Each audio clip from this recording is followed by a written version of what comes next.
Hello everybody, welcome back to another video. In today's video we are going to be doing another unboxing. We are going to be unboxing a lot of NG models in today's video. They all arrived separately, so I got them all out of the big box and we're just going to go through them one by one starting now. So I think we're just going to jump straight into this, starting off today with this.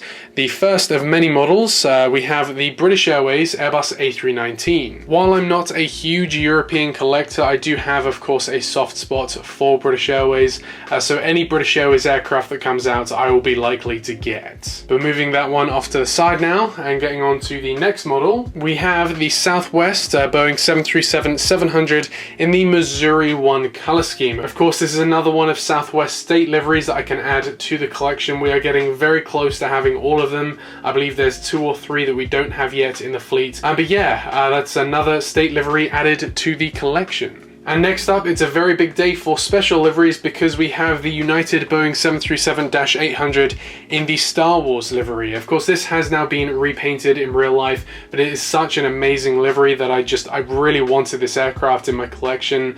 So yeah, I got it and it looks really, really good so far. I'm hoping that the model lives up to the artwork on the box. But then next up, moving along to the next aircraft, we have the Alaska More to Love Airbus A321neo. Of course, this livery represents when Alaska and Virgin America merged back in 2016. More to Love meaning, you know, the blue that represents Alaska and the red that kind of represents Virgin America kind of merging in the middle. And yeah, I love this livery. This is also painted on, I believe, the 737-900s. And while the A321s and A320s in Alaska's fleet aren't long for this world, I do love the A321neo, so I got it on this aircraft. However, if NG do re-release the 737-900 in the More to Love livery, I'll probably get that one as well. But apart from that, that does conclude the narrow bodies of today's unboxing, and now we get onto the wide bodies of today's unboxing. So next up, we have a very exciting aircraft. We have the NG models Lufthansa Boeing 787-9. This is of course going to be replacing their A340-300s in the Lufthansa fleet, and the Lufthansa A340-300s had served Washington Dulles in the past, so I'm presuming that in the future we will see a Lufthansa 787 at Dulles, so that's the main reason why I got this aircraft. And then next up we have a model that has been in very high demand. We have the brand new NG models British Airways Boeing 777-200. Now I do already have a British Airways 777-200 in my fleet. However, that is the very old Gemini Jets version. I believe that came out in 2012, so it's very nice to have an updated model in my collection. Then next up we have another British Airways 777-200. However, this one is in the Chelsea Rose color scheme. Of course, this was a part of the Project Utopia color schemes dating back from 1997 to 2001 when these liveries were disbanded. Of course, the Chelsea Rose livery, which is this one, is just one of many different liveries that British Airways had on the 777-200s as well as other aircraft in their fleet. So whether we're going to see those other liveries be released from NG, it's kind of too early to tell at this point. And along with all of those Project Utopia color schemes, it would also be pretty cool to see a Landor 777-200. But then again, NG have only just recently unveiled the 777. We've only had a few months of the 777s coming out, so it is still a very new aircraft into the NG catalogue, if you want to call it that. So we will still have many more releases of many more types of 777s to come in the future. And speaking of, we have yet again another 777-200 after this. We have the United Airlines Star Alliance 777-200. This is notably in the older livery. Of course, the newer livery on United, even with the Star Alliance liveries, have the blue engines here. So this is of course in the older livery, but I didn't really mind. This was probably one of the first NG releases of the 777-200, so I was just so excited about seeing a 777 from NG. I just really wanted this model, so I kind of went for it, whether I'll keep this or I'll just see how I like it basically. If I like it, I'm going to keep it. If I don't, I'll probably sell it or something like that. But then moving along to the second to last model, we have the TWA 747 SP. I do already have a few of the 747 SPs in my collection, and this was just one of the classics that I feel like I had to add into the collection as well. I currently have the Pan Am 747 SP, the United Sol Bass 747 SP, and the Qantas retro livery 747 SP as well. So this is going to be my fourth classic 747 SP in the collection. And then finally, last but not least, moving on to the last model, we have the NG models Air France A350-900. This is another example of me replacing some of my older models. I initially ordered the Air France A350-900 from Phoenix, and because that model isn't the greatest, I decided to get this one to sort of replace that model. And so yeah, with that being said, we are actually going to be starting off with this Air France A350. So Air France have 20 of these A350s in order, and these are going to be replacing the 777-200ERs. So of course the 777-200 has served Dallas for many years alongside aircraft like the 777-300, and even going back to the A380 days as well. The typical Air France schedule back in the day would have been the A380 on the first flight, and then the 777-200 on the evening flight. So I can see this aircraft in particular operating that late night Air France flight from Dallas to Paris. And so with that being said, we're just going to go ahead now and open up this model. And just like that, here we go, an absolutely beautiful model. After unboxing a lot of Gemini Jets models recently, you just come to realize just how amazing NG are. With Gemini Jets models, there are always little things that are off, whether the engines are touching the ground or the landing gear is just a little bit too long, but NG just absolutely nail their molds. Like this is perfection right here. And so starting off at the front of the aircraft here, we have of course the nose of the A350. When NG first released the A350, they had some minor issues with the nose piece here and the landing gear.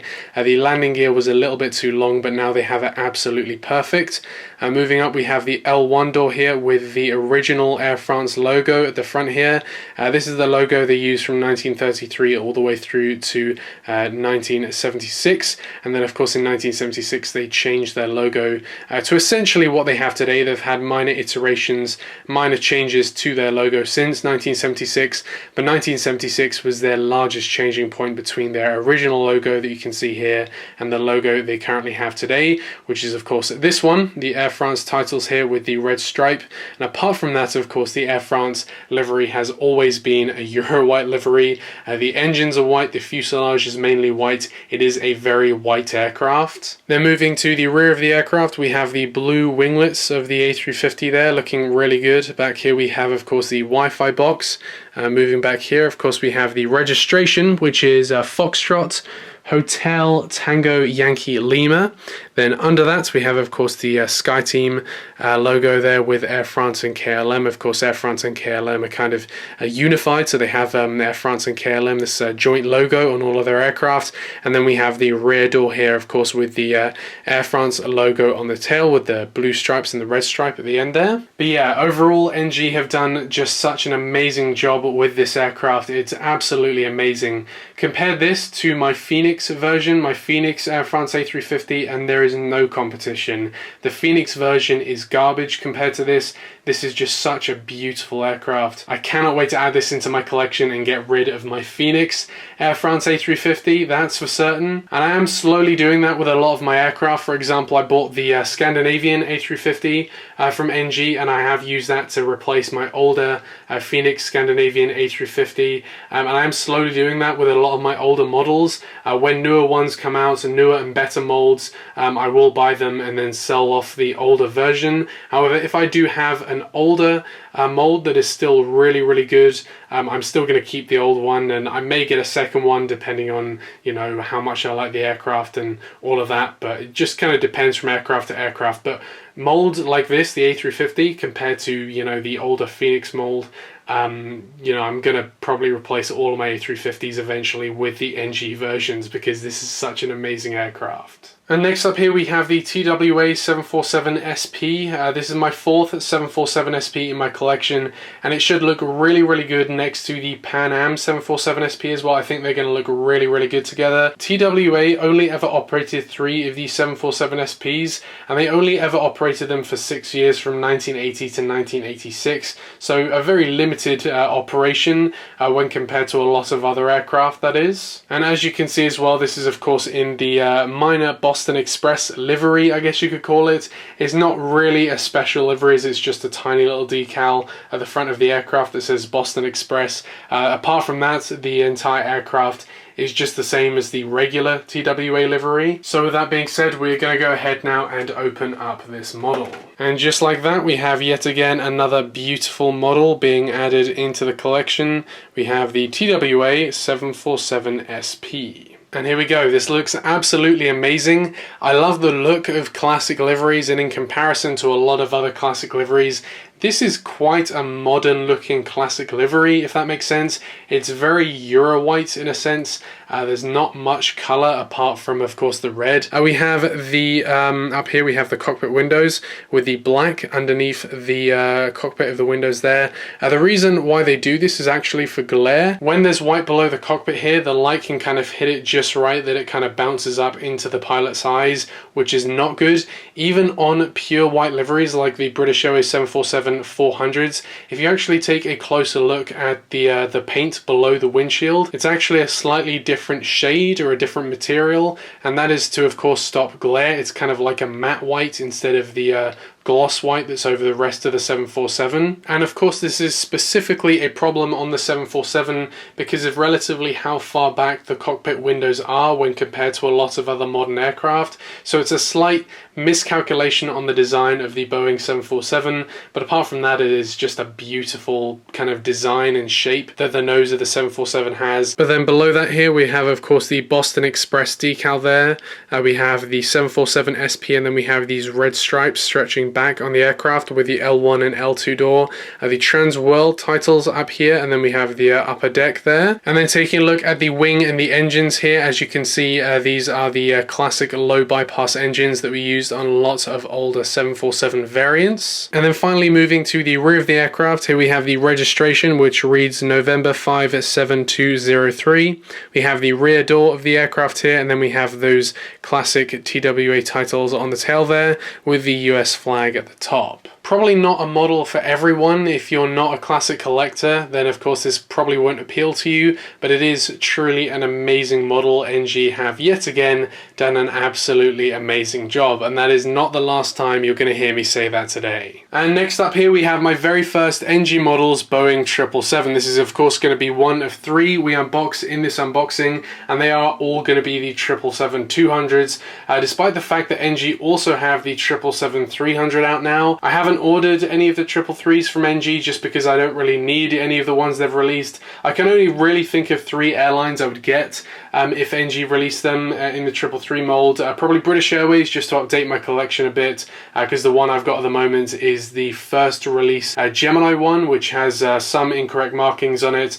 The Turkish 333 as well, just because Turkish have started flying the 333 to Dallas instead of the 787-9, and then Ethiopian as well, because that's the last plane I need the Ethiopian sends to Dallas. And apart from that, honestly, I kind of like all the other 333 molds that I have at the moment, so unless I'm replacing any, I just can't think of any new 333s that I'd really want. Now this livery here is a little bit outdated. This isn't the new United livery. I know you can't really tell when it's wearing the Star Alliance livery over the top, but the main difference is of course when the new livery is wearing the Star Alliance livery, the engines will be that blue instead of the grey you can see on this one. So this one is the older livery, but I don't really mind. I just kind of like this livery regardless. So there we go. We're just going to go ahead and open up this box now. And oh boy, here we have another beautiful NG models aircraft here, the beautiful 222 there. This aircraft in particular is the 777-200ER. United also have the non-ER variants of the 777-200 in their fleet. However, those are usually designated to domestic flights around the US, so those will come into Dallas, but they'll usually fly to places like Los Angeles and San Francisco, so those domestic high demand routes. But these ER versions, while they will also occasionally fly domestic routes as well, these will usually fly international flights out of Washington, Dallas, and these have been heavily used over the last 10-20 years out of Dallas, flying many flights over to Europe, Frankfurt, London, Heathrow, Munich, Paris, you name it, and then of course some flights into Asia as well, like Tokyo. They used to fly into Beijing as well and places like that. And so yeah, the 777-200ER has been heavily used out of Dulles, so that's another reason why I'm really excited to have this in my collection. And United currently fly 55 of these 777-200ERs. But taking a closer look at this aircraft here, as you can see, we have the nose of the 777, and this is honestly where Gemini Jets, I believe, have kind of gone astray with their 777 mold. I think that their forward landing gear is just a little bit too long, but NG have absolutely nailed it here, looking really, really good. We have the Star Alliance logo at the front there. We have the L1 door, the L2 door, the United titles, and then we have the giant Star Alliance titles stretching down to the rear of the aircraft. And speaking of, here we have the rear of the aircraft. We have the main landing gear sitting down there looking really good. The end of the Star Alliance titles, we have the registration, which is November 77022. We have the one tiny bit of color on this aircraft, the US flag there. We have the rear door, and then of course the Star Alliance logo on the tail there as well. And overall, this is an absolutely beautiful model. I'm so glad I got this, and I'm also glad I got the British Airways 222s as well, which we're going to unbox next. I'm so glad that we have NG models producing such high quality models with the direction that other manufacturers like Gemini Jets are going in. I'm so glad that we at least have one manufacturer that are doing the right thing. And yeah, this is just a beautiful model, and I cannot wait to add this into my collection. And next up, I figured I would unbox these at the same time just because these are very similar aircraft. These are both British Airways 777-200ERs. On the left here, we have India Yankee, which is a 777-200 wearing the livery that all the 777-200s wear these days. And then on the right here, we have another British Airways 777-200ER. However, this one is wearing the Chelsea Rose livery, which is part of the Project Utopia color schemes that were painted onto aircraft between 1997 and 2001. These are also both very similar ages. They are both 23 years old as of recording this video. India Sierra on the right here was delivered to British Airways in April of 1999, and then India Yankee on the left here was delivered to British Airways in October of the same year, 1999. As of recording this video, British Airways have 43 of these 222s in their fleet, and they are slowly starting to be retired now. However, because there are so many, it's going to take a number of years before these are completely gone from the BA fleet. These are still the most used wide-body aircraft in BA's fleet. So with that being said, we're going to go ahead now and open both of these models. And so here we have the first British Airways 777-200 here, looking really, really good. And then behind that, we have the second one in the Utopia Chelsea Rose livery, also looking really, really good. What I think I'm going to do is I'm going to go through the regular British Airways 222, and then when we get to the tail, I'm going to switch to the Chelsea Rose livery 222, because apart from the tail, these are both exactly the same. This is bringing back some fond memories. I used to fly the British Airways 222 from Washington Dulles back to London Heathrow. I used to always take the early morning flight to Washington Dulles on the 747, and then on the way back it used to alternate between the 767 and the 222. Nowadays, British Airways are still sending the 222 to Washington Dulles. I think at the moment they have the 222 on the earlier flight and then the A380 on the evening flight. But starting off at the nose of the aircraft, of course it's the same mold as the United 777-200 we looked at earlier, but of course we have this blue underbelly of the British Airways livery, we have the British Airways titles under the windows there, and then we have the Speedbird check there. Over the windows we have the L1 and L2 doors there and the blue engines. And then here at the rear of the aircraft we have the rear doors and the rear windows. We have the registration, which is Golf Victor India India Yankee. We have the Royal Mail logo there next to it, and then we have the tail, the Chatham Dockyard tail of the British Airways 777-200. But then bringing in the Chelsea Rose 777-200 instead, you can see the differences on the tail as opposed to the current British Airways livery. If you don't know, these Project Utopia liveries were used from 1997 to 2001, and this is one of many different types of liveries that they had. They had different liveries representing different countries, and this was probably the most well-received livery out of all of them. This one, ironically, is the livery that represents England, the country that British Airways come from, and it looks really, really good. Of course, the rose, the Chelsea Rose, as this is known as, is the flower of England. I believe it's the national flower of England, and as you can see, it has England, the English titles there, and the signature of the person that designed this tail just below that. And apart from that, it's pretty much the same as the regular 777-200. I do hope that NG release more of these Project Utopia liveries in the future. Of course, there is almost an endless amount that they can go through, and NG are no stranger to the Project Utopia liveries, as they actually released many of the 757s in the Utopia liveries as well, and I believe they released a CRJ-200 in a Utopia livery, the 1-200 mold of the CRJ-200 that is. So hopefully we get some more of these, and I will, of course, I would love to collect them because I already have a fleet of 737-200, 747s and 757s in those Utopia liveries. So it'd be nice to add a small collection of these Utopia liveries on the 222 as well. And next up we have the final wide body of today's unboxing. We have the brand new Lufthansa Boeing 787-9. These have just commenced service with Lufthansa in real life, so I'm really excited to see how this looks. So we're going to go ahead and open this box now. And here we go, we have the Lufthansa 787-9. As I said, these are brand new into the Lufthansa fleet, and it's actually pretty rare to see a Boeing wide body in Lufthansa's fleet that isn't the 747. I believe this is the first one they've ever operated that isn't a 747, and these will be replacing the A350-300s. As of recording this video, Lufthansa have one of the 787s in service. However, they have an order of 32 of the 787-9s. However, some of those will go on to operate with both Swiss and Austrian, as both Swiss and Austrian are part of the Lufthansa group. But taking a closer look at this 787, as you can see at the front of the aircraft here, we have the nose of the 787 with that Lufthansa logo, we have the Star Alliance logo, we have the L1 door, then we have the minute bit of colour on this aircraft, the yellow kind of welcome thing on the side of the door there. We have the Lufthansa titles in that very dark navy blue. It's not black, it is technically navy blue. We have the L2 door there. We have, of course, the Boeing 787-9 and the name of the aircraft, as all Lufthansa aircraft are named. And moving back, we then have the engines and the wings there. Of course, we have those 787 engines with the chevrons looking very, very nice. And then here at the rear of the aircraft, we have, of course, the registration, which is Delta Alpha Bravo Papa Alpha. We have the German flag there, the European Union flag, the rear door, and then, of course, the Lufthansa tail with that logo on the back there. And overall, of course, just like all the other models so far, it's an absolutely beautiful model. Of course, there's not a ton to go through with the Lufthansa aircraft because they are very hero white liveries.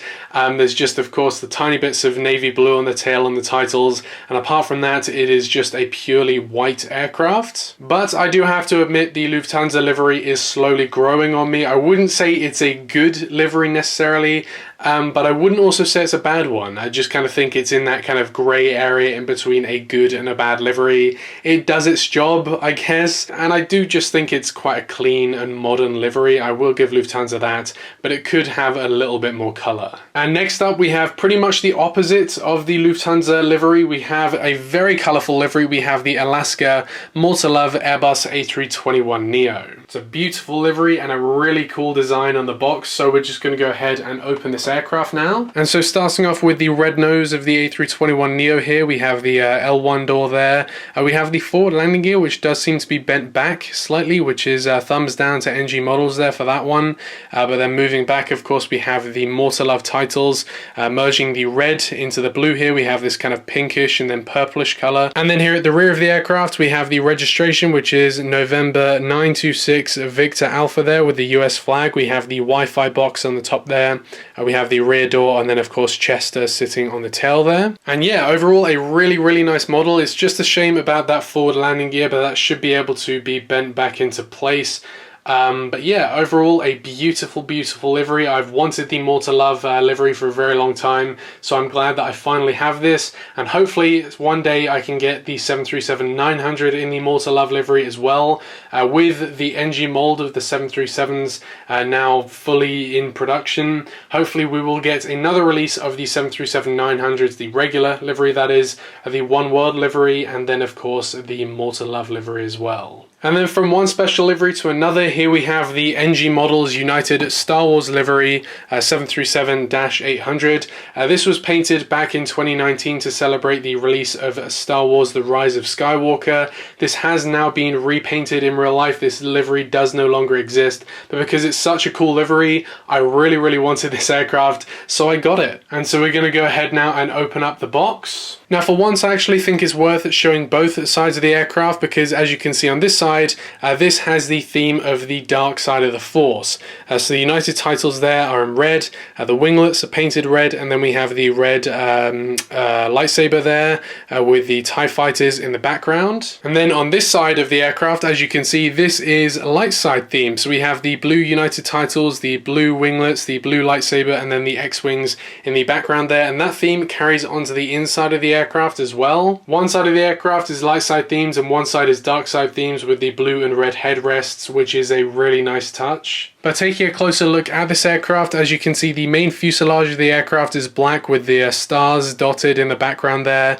We have the cockpit windows, we have the L1 door there with the forward landing gear, and we have those X-wings in the background, the United titles, and then those two emergency exits over the wing. And then here at the rear of the aircraft, as you can see, we have that Wi-Fi box. So we have the registration, which is November 36272 with the US flag. We have the Star Wars Rise of Skywalker titles there, the rear door, and then the tail with the lightsaber. But yeah, overall a beautiful model and probably the best Star Wars livery that's out there. A lot of airlines have different Star Wars liveries. Alaska have one, Virgin Atlantic used to have one, LATAM have one, ANA have 3, which is pretty cool. But honestly, this United one is probably the best one that's ever been painted onto an aircraft. So I'm really glad that I finally have this in my collection. And although we've just had 2 special liveries, we have yet again another special livery. We have the Southwest Airlines 737-700 in the Missouri 1 color scheme. This is yet again another state livery from Southwest that we're going to be adding to the collection. And honestly, we're almost there. I think if I remember correctly, there are only 2 liveries we need now, and that is Nevada 1 and New Mexico 1, and I think we have all of them. And as soon as I have all of them, I would love to go over all of the different special liveries. I'm covering all the different states and the liveries and the history behind the liveries and the states themselves. But until then, we have what I think is the third to last state livery. We have the 737-700 in the Missouri 1 color scheme. And here we go. Southwest have over 400 of these Boeing 737-700s in their fleet, but only one is painted into this Missouri 1 color scheme. Starting off at the front of the aircraft, we have the red, white, and the blue, which stretch down to the rear of the aircraft, and then we have the seal in the middle here. The seal is surrounded with the blue stripe with some stars in it, and then in the middle we have 2 bears holding what appears to be some sort of ring, and then it says United We Stand on that ring that the bears are holding. It might be a reef, I'm not really sure. But then of course we have the split scimitars, and then back here we have the registration, which is November 280 Whiskey November. We have the US flag on the tail there, the Southwest titles, and then of course the Southwest tail. But overall, it's a really cool livery and a really cool state flag, and this aircraft is going to look really good as a part of my state livery collection. And finally, for today's unboxing, we have the British Airways Airbus A319. The A319 is of course going to slowly start to be retired over the next few years. The final retirement date for the British Airways A319s isn't set in stone, but they currently have 30 of these in their fleet. British Airways have ordered a few of the A320neos and A321neos, but the deficit that they have between the newer aircraft that they've ordered and the older aircraft that they're currently operating is quite a big gap. So British Airways currently have on order 23 A320neos and 13 A321neos, while they're operating 30 A319s, 67 A320s, and 18 A321s. So if it's the goal of British Airways to retire all of their regular A320 family aircraft and replace them with newer aircraft, they're going to need about 100 new aircraft on order to fully retire all of their A319s, A320s, and A321s. But I have flown a lot of the British Airways A319s, A320s, and A321s over the years, and I am always taken back as to how well kept these aircraft are. But despite this, these are still very old aircraft. To put this into context, the A319s and most of the A320s in BA's fleet are about the same age as the 747s were when they were retired in in 2020. So unless British Airways have a plan to keep on the regular A320 family aircraft for a while, they're going to need about 100 new orders for new narrowbody aircraft. But with that being said, let's go ahead and open up this British Airways A319. And we have the beautiful British Airways Airbus A319. British Airways also operated two of the A318s, which are even shorter versions of the A319s. They used to fly them between London City and New York JFK with a stop in Shannon in Ireland. And I believe that NG do have some plans to release the British Airways A318 in the future, as they do have the A318 mold. And I am just hoping that they do release every type of British Airways narrowbody. Of course, they do have all the molds for them, so I'm hoping we see a British Airways A318. We've now got the British Airways A319. Hopefully we get the British Airways A320, the A321, the A320neo, and the A321neo. But apart from that, taking a look at this aircraft, at the front here we have the cockpit windows of the A319. We have the blue underbelly of the British Airways livery there. We have the L1 door, the British Airways titles, the Speedbird check there. We have the overwing exit. We have the engines, we have the wings, and then moving back, of course, we have the registration, which is Golf Delta Bravo Charlie Kilo.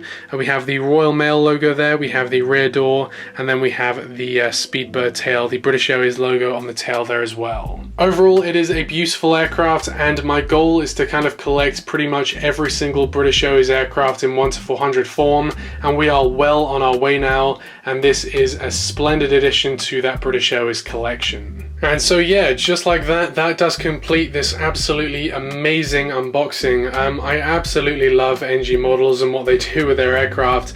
Compared to, you know, Gemini Jet's unboxing where we'd be pointing out the flaws in all of these aircraft now, honestly, I'm just amazed at how amazing all these aircraft have come. The only minor issue I've had is, of course, that bent landing gear on the more to love A321neo, but apart from that, all of these aircraft have come in absolutely perfect condition, and that's just amazing. I absolutely love that. In terms of updates, you will probably see the Lufthansa 787 again, providing Lufthansa start flying that to Dallas.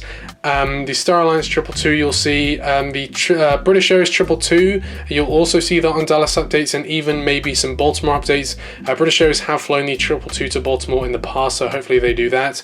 The Air France A350, again, Dallas updates, and then these aircraft down here, these three will be, you know, either Dallas, Baltimore, and even Reagan. And apart from that, there we go. I want to thank you very much for watching today's unboxing, and apart from that, I will see you in the next one. Bye.